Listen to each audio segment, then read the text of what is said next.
আজি বড়ো অসম লেখিকা সমাৰোহ সমিতি ডিব্ৰুগড় জিলা আৰু তিনিচুকীয়া জিলা সমিতি উদ্যোগত আৰু তিনিচুকীয়া জিলা সমিতিৰ আতিথ্যত এখনি কবি সন্মিলন তিনিচুকীয়াৰ হোটেল হিলটন ব্লুৰ প্ৰেক্ষাগৃহত অনুষ্ঠিত হ'ব। মই আপোনালোকক সেই কবি সন্মিলনখন দেখুৱাম বুলি আজি আহিছোঁ। এয়া স্মৃতি তৰ্পণ দেখুওৱা হৈছে বাহিৰত। এয়া সকলো লেখিকা সমাৰোহ সমিতিৰ প্ৰাক্তন সভানেত্ৰী, তেওঁলোকলৈ শ্ৰদ্ধা জনোৱা হৈছে বন্তি জ্বলাই। আমি মানে সেইবিলাক কামৰে মানুহ আছিল ছবি কৰাওঁ। গতিকে আপোনালোকৰ আশীৰ্বাদত মই আজি প্ৰথম সম্পাদিকা হিচাপে অসমৰ ইমূৰৰ পৰা সিমূৰলৈ কাম কৰিবলৈ সুবিধা পাইছোঁ। আপোনালোকৰ পৰা আশীৰ্বাদ বিচাৰিছোঁ আমি যাতে এই সৰু অসম লেখিকা সমাৰোহ সমিতিক আমি সমন্বয়ৰ এনাজৰিটো আমি কটকটীয়াকৈ ৰাখিব পাৰোঁ। আমি বাইখনেৰ সম্পৰ্কত আমি অন্যান্যতাত আমি কিবা কিবি পাৰোঁ, কিন্তু ইয়াৰ যিটো আনন্দ আছে আপোনালোকে যি মৰম চেনেহ কৰিলে সেই বস্তুটো আমি ক'তো পাম বুলি মই আশাও কৰা নাই আৰু নাপায়। আজি আমাৰ সভাৰ উদ্দেশ্য ব্যাখ্যা এই যে আমি কৰিছোঁ লেখিকা সমাৰোহ সমিতি 50 বছৰ হ'ল। কোনোবাই এবছৰ দুবছৰে গঢ়ি উঠা অনুষ্ঠানটো এইটো দিব নোৱাৰে। 50 বছৰে আমি 50 বছৰ আমি নিশ্চিত নাই, তথাপি 20-30 বছৰ ধৰি আমি আজি আছোঁ এই অনুষ্ঠানটো। আজি ইয়াৰ যিটো আনন্দ পাই আমি ঢেৰ অনুষ্ঠানত মই বহুতো অনুষ্ঠানত ঢেৰ বিষয় পাব ল'লোঁ। ইয়াৰ নিচিনা আনন্দ অনুভৱ কৰিবলৈ কোনোদিন পোৱা নাই।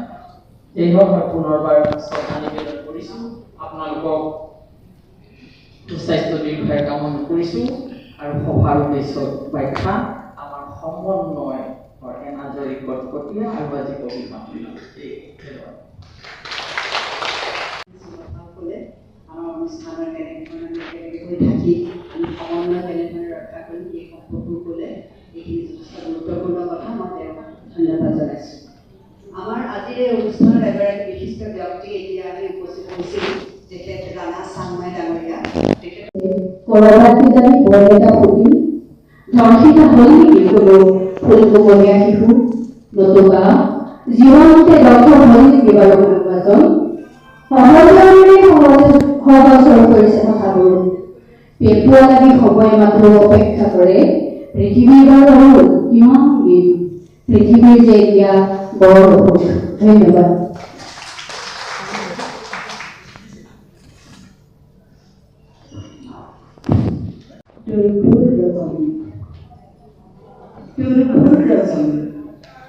ঘাত প্ৰতিঘাত, সংঘাত আঘাত, আৰ্তনাদ মহানগৰ কপিছে পৃথিৱী।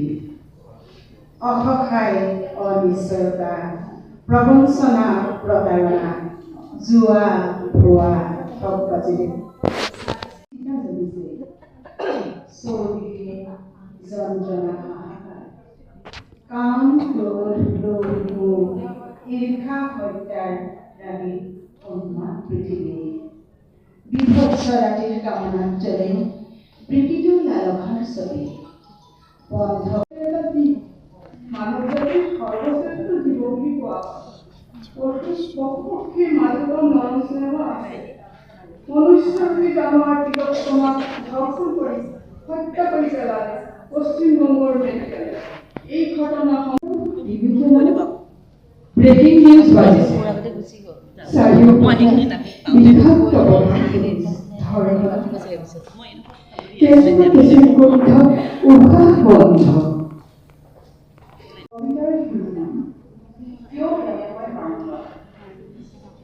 কিয় এনেকৈ বাৰম্বাৰ মানৱৰূপী দানৱে কপট পৰিৱেশে ধৰ্ষণ হত্যা কৰি নাৰীৰ জীৱনলৈ নমাই আনে ঘূৰ সমান। নোৱাৰে বুজিব নাৰীৰ মহত্ব, কেৱল প্ৰয়োজন নাৰী দৈহিক পীড়া নিবাৰণ হেতু লাগিলে তেওঁ কাৰোবাৰ মাতৃ, পত্নী, ভগ্নী, জীয়ৰী যিয়েই নহওক কিয়। নাৰী স্বাধীন হৈ আজি পৰাধীন কিয়? নাই সন্মান, নাই সুৰক্ষা, নাই মুক্তভাৱে স্বাধীনতা। অন্যায় কৰে সংশয় প্ৰতি মুহূৰ্ততে প্ৰতি পদে পদে। তাহানিৰ দৰে দুটি পাৱা চলি আজি তুমি নকৰা ভ্ৰমণ।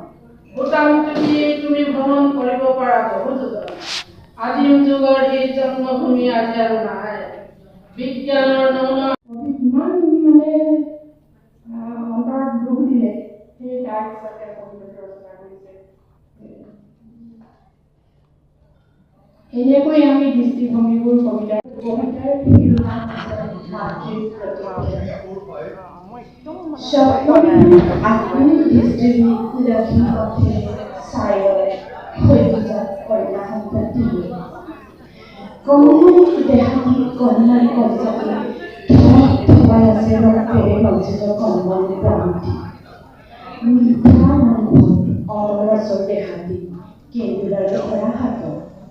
মাতৃত্ব গৌৰৱময় দুৰ্জনী পাৰিলে ৰাখিব তোক জাৰ্মানী লতাৰ দৰে লেৰিয়াই লেৰিয়াই কুকুৰৰ শিয়ালৰ পৰা গোলাপ নহয় গুলগুল হৈ ফুলাবোৰ।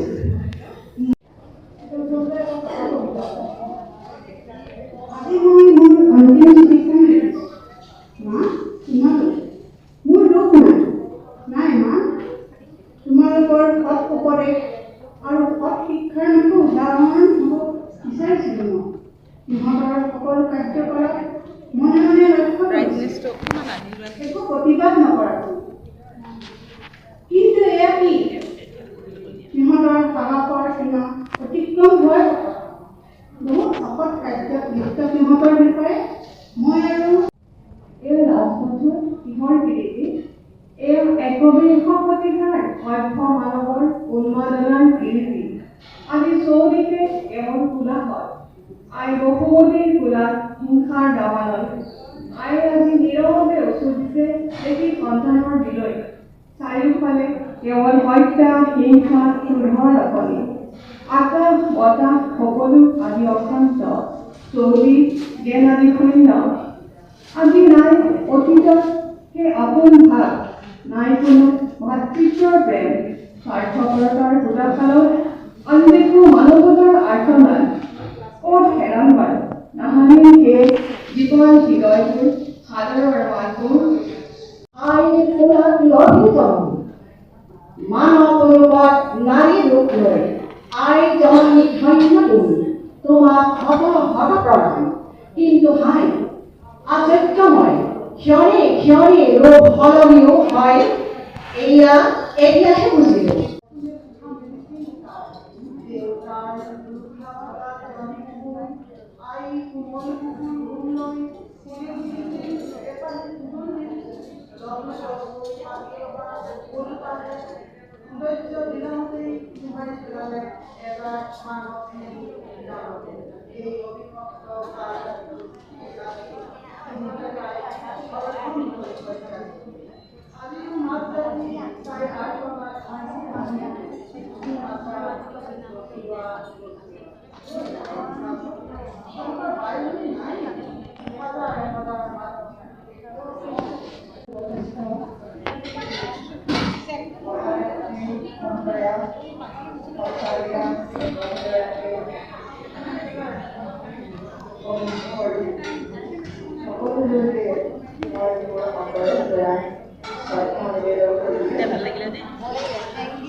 যথেষ্ট কথা বতৰা হৈছে আমাৰ অপাকল্পৰ ভিতৰত। মই অনুৰোধ জনাইছো আপোনালোকে কবিতা চাবলৈ আহিছে তেখেতৰ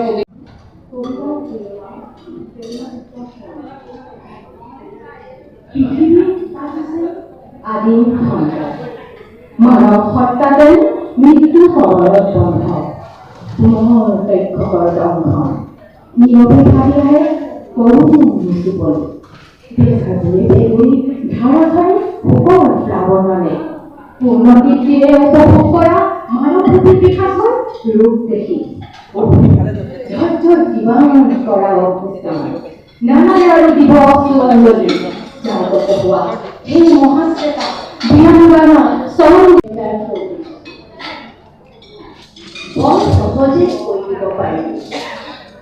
বৰ সহজে কৈ দিব পাৰি ভাৰতবৰ্ষত ধৰ্ষণ কৰি জানি ধৰিব পাৰি পৰিসংখ্যা দিনৰ মাহৰ অথবা বছৰ জোৰা সত্য দেখোন মুহূৰ্তে মুহূৰ্তে ভাতৰ লগত পানী খোৱা কথা হ'ব পাৰে মানৱতা আজি ভুল লুণ্ঠিত নিৰাপত্তাহীন কৰ্মক্ষেত্ৰত অথবা বাসগৃহত হ'ব পাৰে সকলো ধৰণৰ বিপৰ্যয় তথাপি এই কথা নিশ্চয়কৈ জানো বিবেকৰ জৰুৰীকালীন ঘণ্টা বাজি উঠিব মানুহৰ মনে মনে প্ৰতিবাদী কণ্ঠ সৰব হৈ উঠিব দুষ্কৃতিকাৰীৰ দমন নিৰ্যাতন ভৰাই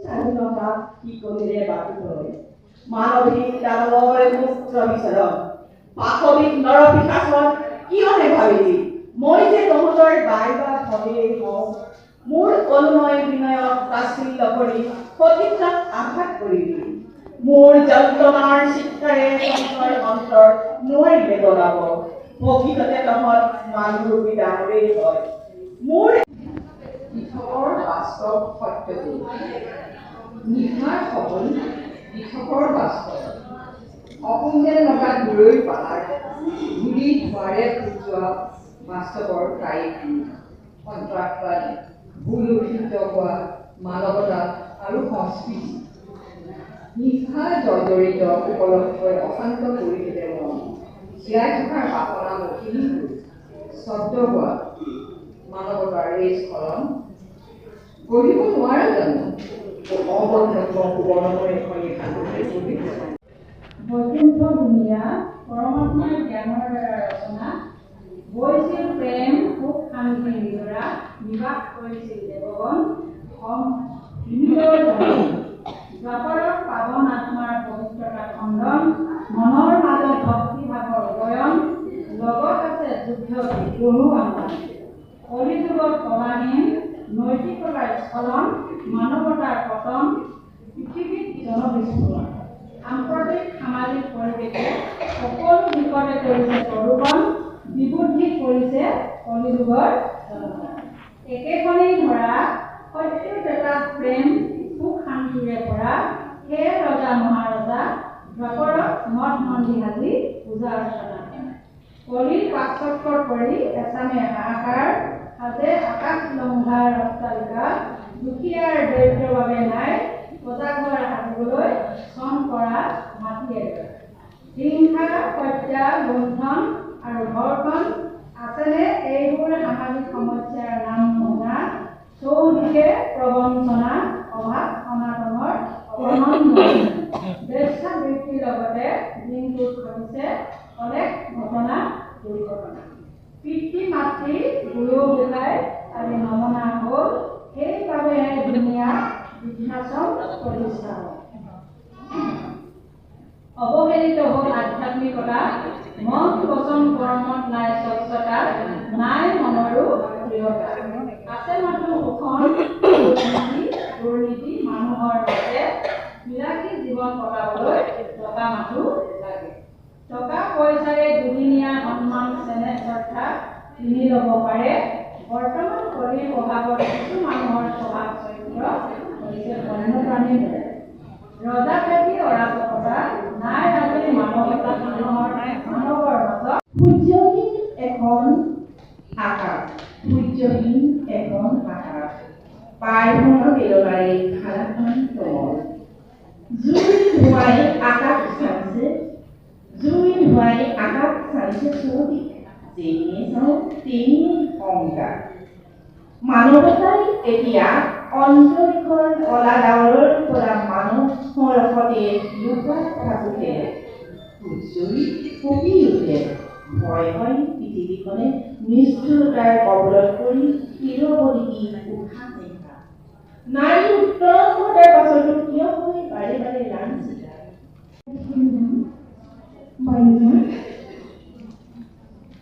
শতাব্দী যুগ বছৰ মাহ অতিক্ৰান্ত কালৰ গল্প মুক্তিকামী মানৱৰ আকাংক্ষা উন্নতিৰ উচ্চ শিখৰত উঠাৰ হাবিয়াস তুচ্ছ কৰে অগণন মানৱৰ সংকীৰ্ণ মনৰ আভাস কালৰ উভতা দিশত নদীৰ গতি সলনি হয় মানুহ দানৱ হয় শতাব্দী জুৰি বৈ অহা সভ্যতা সংস্কৃতি নৃশংসতা বৰ্বৰতালৈ ৰূপান্তৰিত হয় পংকিলতাৰ এই প্ৰবল বৰ্ণনাক ৰোধ কৰিব কোনে নিৰবিচ্ছিন্ন এই বন্যাই শতাব্দী জুৰি বৈ অহা